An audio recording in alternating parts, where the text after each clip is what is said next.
Colmanoy was the very first nickel-based hard-facing alloy and was used extensively on downhole tools, drill bits for oil exploration, and during the war years was used to extend the life of US Army tank parts, such as drive gears and track sprockets. Over the years it evolved. Other elements have been added, turning Colmanoy into a whole range of rods and atomized powders, bringing new benefits in wear and corrosion resistant properties.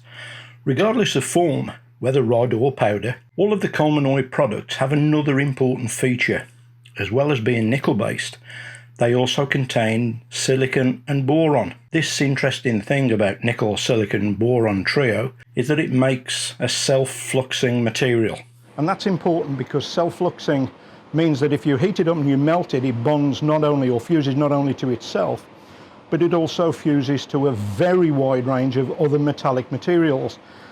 Carbon steels, tool steels, die steels, stainless steel, cobalt alloys, a real wide range of base materials.